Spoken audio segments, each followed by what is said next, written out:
friends, we got another one coming at you right now. Today we're going to look at the cameras that I use mostly and mainly over here out doing my job as a wedding photographer and commercial photographer, things like that. We're going to chit-chat about those things. I wanted to give you a look at what I do. It's in the middle of the night. This is normally how it looks in here, except one other thing. We'll make a change.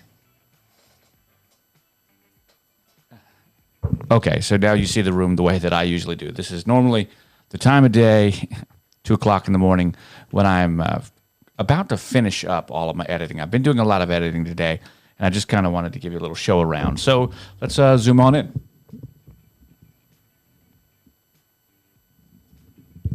All right, friends, that should be pretty good. I know that you got a shot over my shoulder. We're going to look at some things online right there. This is, as you know, a live stream. Makes things a little bit easier for me to kind of share with you some of this stuff. If you like anything that you see, don't forget to like and comment. Leave me a comment down below. Talk to me in the stream as we're going. This is live, so if the audio cuts out or something, let me know. I'll be checking right here on the yellow box.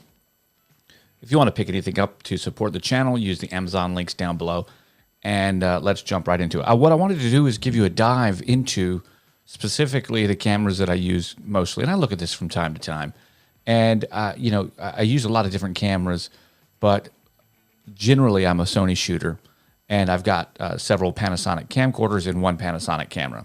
And so from here, thus far this year, remember, we're only in May, and I have yet to even go through my wedding season, but I've already taken 13,000 photos, or my team and I have taken 13,000 photos. Now, I have deleted some that were just no good for one reason or another. As part of my protocol for when I import photos, I don't keep a huge backup of every photo that I ever take. The ones that are no good and out of focus or don't have any artistic merit, I get rid of. But anyways, what I wanted to look at right here was specifically what we're looking at. We've got the S5 Panasonic. We've got, of course, the A7 Mark III, the A7 Mark II, the A7R Mark II, the 6500, the X100F. That's my son's camera. I gave him all of my Fujifilm gear when he passed his photography class last year with an A. Who knew, right? And then I've got all the different lenses that I use or have used with these different cameras, and it switches up between them, right? But looking at it, I want to kind of show you some of these different things. Like with the S5, I've taken a little over we've got 5,000 more images right here. With the A7 III, we've got 5,400 images, and that's just this year. That doesn't include last year. The A7 Mark II, A7r Mark II, I've only taken about 1,000 pictures. And I don't, believe it or not, this is strange, with the Sony A6500, I don't usually use it a lot for photos. I usually use it a lot more for video. So I thought that I would share with you some images just so that you could see how these things do. I also wanted to tell you something. I've got the, where is it? Is it over here? Did I take it out yet? Yeah, it's back there. Hold on. All right, so I know you can see this right here. This is the 70 to 200 f4 Sony G lens. And I have a hard time with this lens, especially on the A7R Mark II. I get a lot of I just don't get the tack sharp type of imagery that I want. But it seems to do really well on a lower resolution sensor. If you guys have experienced that, let me know down in the comments below. Okay, so a couple of images that we've taken with this right here. Let's see if we can load this up real quick. Not that one, you son of a gun. Here we go. And I know that you're looking compressed. The computer's going to try to render it real quickly while we're doing all of this. This stuff has already been archived, and I'm pulling it back up now. But what about this? A beautiful deliverable image that you see right here. Gorgeous bride. This is the 70 to 200. We're at 70 millimeters at f4 on the A6500. And we're down here at the beach. We just have it's just tack sharp and beautiful detail all throughout, and a gorgeous background. I just wanted to pull out some of these shots and kind of talk about them. This is like a Lightroom look. So as we're going through, if you guys happen to have a question or whatnot, I'll check them out at different times throughout the broadcast as we go. But this is a beautiful image right here. I'm really pleased with this. A pro tip for you guys: if you're ever photographing someone on a horizon, do your very best to not put the horizon anywhere near their head or neck. The horizon, if you can't get higher than them to change the perspective, should really be at the shoulders or lower for most portrait shots. And maybe I can show you one of my mistakes that you can see too if I've got one over here. Well, I don't have one right there, but I'm sure that I'll get one for you. Where are some more? Where are those portrait shots? We can also show you right here too. When you look at a shot, when you have the horizon in the background, we'd want to crop to get rid of that or photograph that out either way. So the horizon's a real big deal. Let's see if I can get one of these up here before there's so much going on. It's not as important when you're photographing shots like this, where people are performing something. This is more of a documentary type or editorial style. And we're focused so close on them, the background is so far away. It's very, very blurry. It's really soft back there. But when you can, it's best to avoid putting a horizon through someone's head in portraiture. Let's see. We're going to move over from here. I want to show you another lens that I've worked with, the A7r Mark II and the 70-200. Here we go. Okay. So there are some places where this lens, the 70-200, it does a really nice job. So here we are. We're out on the beach. We've got a sand dune behind us. We're at 200 millimeters, and I'm zoomed all the way in. So to get this kind of a shot, I'm about 70 feet away, zoomed all the way in. And you might say, why? If you've got all that, why would you step all the way back and zoom all the way in? Well, it's for the compression of the background. It's for this right here. Yes, you'll get a better bokeh when you zoom all the way in and get as far back for your framing as possible. So in instances like this, I think that it works really well, recognizing that these guys are in tack sharp focus right here while they're kissing. And in the background, this sagebrush, sawgrass actually, is only a few feet behind them, and it's completely blurred out. It's really nice. It's got a beautiful soft roll off. So instances like that, I love it quite a bit.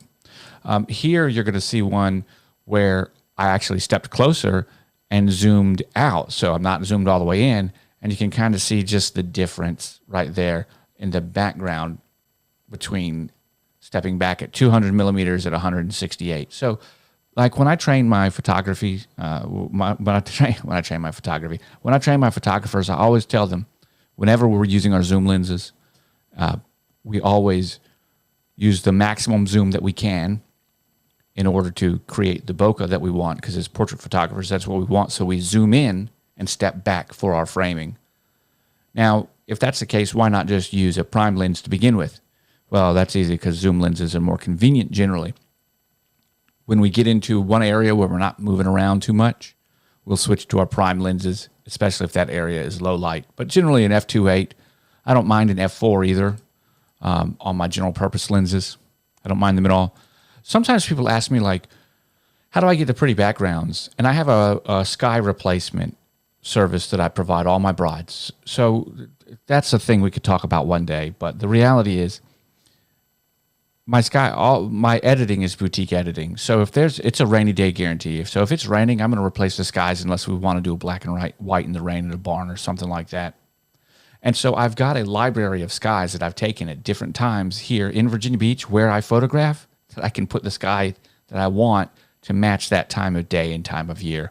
And this is just one of them, and this is beautiful. And I will use that usually in Luminar as one of my own skies in order to do that sky replacement. I like to use Luminar for a lot of this stuff because, quite frankly, it's faster than using Lightroom or even Photoshop, and it does a really good job. I like Luminar specifically for the eye enhancement, like eye and a slight skin softening and teeth whitening and stuff like that. Works like a champ. Let's see what else we can get. We're still talking about the 70-200 on the A7r Mark II. See, I don't even take that many of it. I was doing a couple pictures at my grandmother's house, and this shot, came out beautiful, right? Nice, great sharpness. But even like the next one, they were just a little bit different. So I have inconsistencies, and I can't tell if that's because of the camera or because of my camera shake. You know, we were at a 1/500th of a second on these, 1/250th there. So in any event, sometimes I just don't feel like it's got the sharpness that I want. However, that's for me. This is a beautiful image, even if it's not as sharp as I would like. It is more than deliverable. Here's one. This is the type of stuff that I get every once in a while. Obviously, that one's not sharp at all, so that one's not usable. But then you get something like this. My grandmother from across the room, bam, tack, sharp. It's crazy. So I think a lot of it has to do with technique. I don't want to say that sometimes I'm just doing it wrong, but maybe it's the case. Maybe I'm moving too much or something.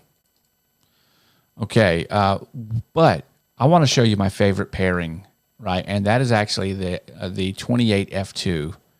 And I actually only have a few shots from a wedding right here, but I love it for this reason right here. The ability to get these wide open shots just like that. I've got a flash on top. You can see we've got the glow from around the beautiful lights that are up there, and you can see the entire area. It's just really pretty. And you might see there's some here that may have been, like, this is probably the original and that was the corrected. You know what I'm saying? So you can see a little bit of a difference. But even between them for 1 to 2, you know, you can edit to your taste. But even the original images has the beautiful glow. I don't have a lot more from this year of my family and friends just like that, but I do use this lens as a way to capture the over-the-shoulder shot of someone reading something. I find that 28 millimeters works very well for me when I'm shooting over someone's shoulder in order to get this kind of a shot. Even 24 would be fine, or 21, something like that, but I think a 28 for me and that kind of shot is really the sweet spot. I like it a lot. Let's move to another set that we've got right here. Let's go to the A7 Mark Ii, okay? Now, this is one camera that I take most of my images with, and as you can see right here, the majority of the time, I'm just paired right on it with the 24-70 Sigma. And once we've got that lens, I mean, this is an instance where you can see some of the vignetting. This is not a corrected lens, raw. I haven't edited this. And you can see some of that vignetting in the corner. I get that with my lens. Maybe my copy has that, but beautiful background blur. Of course, I'm close. I've zoomed in and stepped back to get the framing that I want. And then look at these beautiful shots right here. I mean, this is, again, you know, this is 37 millimeters. You know, these shots. I mean, the lens, other than some vignetting in my case and some distortion on the wide end at 24 to 30 millimeters, something like that, really 24. I cannot complain about this lens. I love it. That's one of my favorite shots.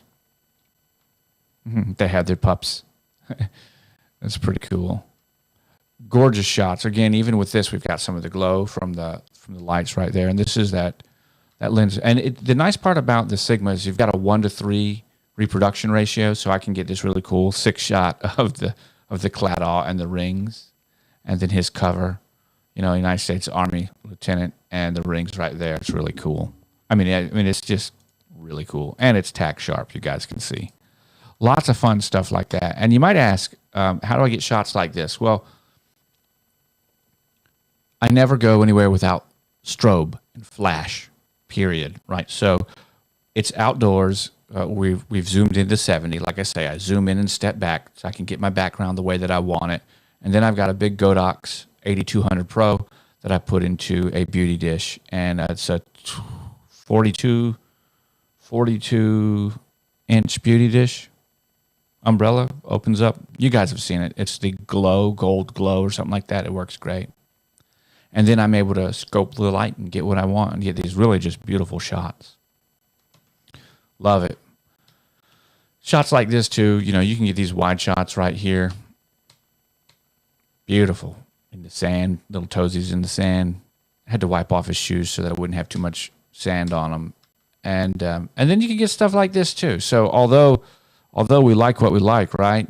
This is an instance where I just didn't, you know, I didn't have the flash power on my on-camera light. I used a Godox on this one, the V1S, and it just didn't have the power. I mean, that's a one-off thing, right? Like, it's just included. You just see it. But then you get stuff like that. And then you can have your white balance when you don't set it right. But that's the nice part about well, that's the nice part about using RAW. You can very easily correct that. You'd prefer to have it done right in the first place. Oh, love these shots of this bride, an absolute sweetheart, and probably one of the most beautiful brides I've photographed. You know, this is all done on one lens. You're seeing it right there. So, yeah, too cool, too cool. Absolutely, indeed. Everything from your detail shots on down. If you see shots that are like really skewed and canted, they don't look normal, they weren't delivered. So you're just looking at everything. This is a Lightroom tour, right? Oh, this is when I do my setup. You can see I use my Sony A7 Mark II as the camera for my photo booth. And I do an open air photo booth. I've got a touch screen where people can touch all of this and move it around. It's 42 inches touch screen. And yeah, so they can do all of that right here. But I like it because it pairs wirelessly to my photo booth software, which is DSLR Booth, right? And it does it because it has the app built into it. And not Fuji, but Sony doesn't have the app built into them anymore. They got rid of their apps for whatever reason, so it makes it more difficult. But yeah, you could download the plugin, and so it's kind of like a legacy thing. I should probably upgrade, but it works great for me. As Boots the bartender, what a great bartender. We have a good time. I see Boots all over the place. And look, these beautiful shots of Boots. You know, maybe not those so much, my camera, my color and everything. Not so great there, but this was a fun wedding. Beautiful colors, too. I don't think we actually used any of these. This girl was doing a lot. This is one of those weddings where I did replace the sky. We were going for a slightly desaturated and almost matte look, and so these turned out to be a signature matte edit. Beautiful images, and I replaced the sky there mainly because there was no sky. Right, it was one of those days where there was no nothing. The sky was just clear. Anyway, check this out, the bunker. Man, great time on the lights. This is a location where I play often. Chris West Entertainment. I'm usually up here on the band. We use their lights and everything else. It's just a show. And I usually have my gear. I was not the DJ. I was not providing the DJ at this wedding. I was only providing, well, the photography and videography. But yeah, I love to play up here. It's a great place in Virginia Beach. Go to the bunker. You'll love it. As we've been looking through, I think we've done a good job of just sharing with you how nice, you know, that little lens combination is. And then we got some pictures of like Christmas and such. That's cool. I want to go to my Panasonic real quick. Now, this is where we are. Panasonic S5. The number one lens that I use on it is really the 24-105 f4, followed by the 50 f1.8. And this is why, man. Check this stuff out right here. There's beautiful detail shots. So when I photograph a wedding, I get 5 types of images. We get our detail shots, our pre-wedding shots, our wedding shots, our formal shots, and then our our reception shots. Those are the 5 categories that I deliver images. Now, that makes it easy for my brides and grooms to look through their images. So if they want pictures of cakes and things, they go to their detail. If they want formal photos or posed photos, they go to their formal folder. They want the wedding reception, they go to their reception folder. It just makes it easier for them to find stuff. And I usually deliver between 300 and 500 photos, depending on how long my team and I are there. Detail shot, gorgeous. To a portrait shot, beautiful. To another detail shot right there, gorgeous. This is the 24-105 f4 on the Panasonic S5, and it is great. Now, I've got some different editing styles. This editing style right here is my signature matte edit, and you'll notice it has exactly what it says. It's the matte edit with my signature look. The signature look is my very contrasty and vibrant look like this, and the matte edit just brings it down and adds a little bit of a matte and just a lower contrast curve. It's really pretty cool. But as you can see, when we're photographing, you know, we're getting all kinds of stuff. Like this sky, this was a real sky. People think that it wasn't, but that purple was in the sky. We had just a moment to get it. We captured it. We would not have got the purple. See, here's the thing. People ask me all the time, you would not have got the purple in this sky if you didn't have flash. I had to expose for the sky, which meant that the sky was purple, and I only had like 3 minutes to get this shot. And that's fast when you're working with people. And then I had to focus on her and set my flash for her. Again, I was using that big Godox 8200 Pro. You can even see a little bit of the flash line right there. Hey, that's what we do. And then we got this beautiful purple sky in the background. How crazy is that? Yeah, and so obviously I edited the photo and accentuated the purple color, but that purple color was naturally in the sky as the sun was setting. You can even see some gradients in peach, from purple to peach as it goes out in the background right there if you're looking at it in person. Once again, this is where that macro of 1 to 2 comes in on the 24 to 105 Panasonic. That's the F4. This lens is just amazing, guys. And because it's got that cinema certification, it doesn't even have any lens focus breathing issues. It's like all corrected in the camera, which is really nice. And I hardly ever have any warping.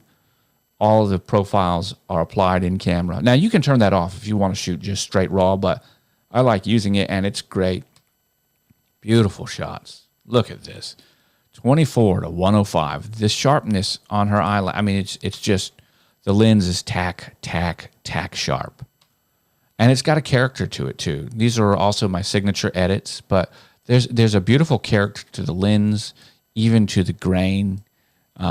I like it quite a bit. So it's not as sterile as other lenses. And specifically, I enjoy the Sigma art lens that I've got, the 24 to 70. But of the two, I'll take the extra reach, and I really like the character that is on this lens. I like its contrast curve.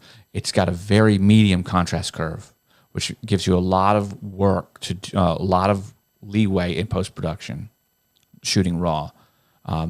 It's a very warm lens as well, and I shoot specifically towards the warm colors. That's something many photographers have to learn how to do. It's a conversation for another time, but one of the reasons your photos don't look enjoyable if you're having a hard time finding a look is you might not be finding the yellow light in the picture. You see, cameras only see black and white, and the primary colors are red, blue, and green. There's no yellow anywhere. Yellow is actually an interpolation, especially on the camera sensor. But your human eye can see yellow. Yellow is the sun. Yellow is bright. Yellow is inviting. So if your photos are dramatic, I hear it all the time when I'm interviewing new photographers. They show me a portfolio, and I ask them why their photos look a certain way. Maybe I'll pull a portfolio. Maybe I'll do a portfolio dig one day. But people say, oh, I wanted it to look moody. No, you didn't. You just didn't know how to make it look inviting. And that has to do with color. Your composition can be great. Your contrast can be great. Your focus can be great. But if your color's not right, man. And the reason that's important is because most cameras that you're going to pick up from Best Buy, you go get yourself a couple $1,000 camera at Best Buy, call yourself a photographer, right? The camera can focus for you. It can automatically expose for you. It can automatically white balance for you, but it cannot create anything. And the biggest thing I had to learn as a photographer was how to photograph yellow light on a camera that sensor sees in black and white. That's a different story. Anyway, this is the type of style that I'm most known for. My signature edit, my boutique signature edit, you can read about it on roberthamphotography.com if you want to. But my signature edit itself is one of a sharp contrast curve, punchy colors, right? And the reason is quite simple. That's not what I prefer for print by any means, but it is the best representation on the screen, which is where most people use it. When people want to print the images, when they print through me, I automatically format it for the media for them. And the signature edit is also great for using with profiles that are standard at like your print labs. Please don't tell me you go to Walmart to print my photos. I tell my brides all the time, but I don't require them to purchase their photos through me. I charge them a lot for my photography. It's $3,500 usually, maybe a discount if you're military, for a full day of photography. So I don't make them buy prints from me, right? But when they do purchase prints from me, I choose the proper method. I also support my prints. So if someone wants a particular format in a different way, yeah, I support that formatting. So I will continue. Even years later, I've had brides call me up and ask me to reformat a file or something. And I think that's part of what makes what I do different than what most people do. And that starts with the signature edit. This has a point to it. I've got 5 editing styles, but one of them is actually 2 separate styles for 2 different ways. My signature edit, which is great for print, but mainly for display on a screen, because that's what people are doing with them now. I don't even give physical prints on most of my packages anymore because people just,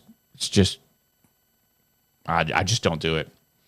I'd love to print though. The other one is a ring or bling edit. That's where I have these really cool looks for stuff like this. This is a bling edit. You'll notice that the contrast curve is completely different. There's a matte effect to it. There's all kinds of stuff going on. Your signature is more like portraits, but then I also have a signature matte, and that's what I use when I want to just bring the tone down a little bit. We have an inkwell edit. I don't think I've shown you any inkwell edits here, but I have a special black and white edit that I do where I actually paint the saturation out using my brush and my tablet. It's a whole thing. They're beautiful. Those cost money to get the inkwell edits. I have to purchase that separately. It's a lot of extra time. But yeah, it's a whole boutique process. But the number one, but they can choose whichever one of these edits that they like for their photos. I always suggest the signature. It turns out great. I mean, just look at that image. It's a beautiful image.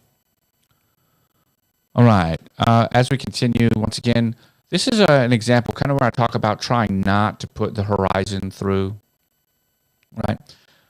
People's heads. And here you can kind of see the shape is okay here. So it's not as paramount. It's not as in the foreground, so to speak. You don't notice it as much. But if it was just one person, you definitely see.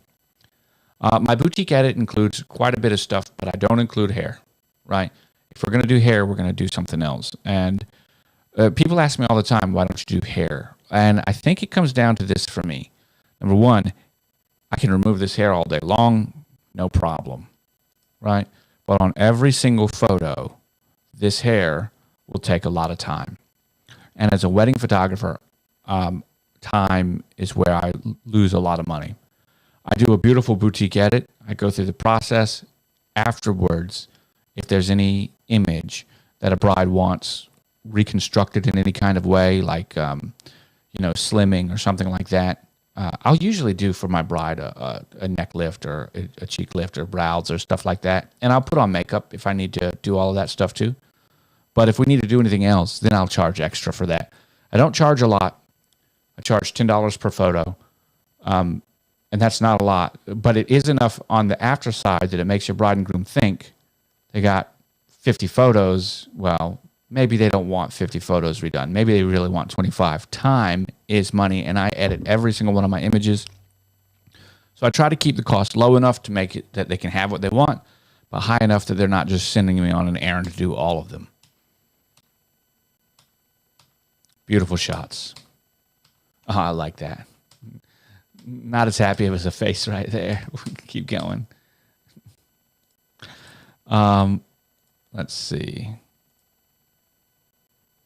Where'd you go? We're back over here to the library.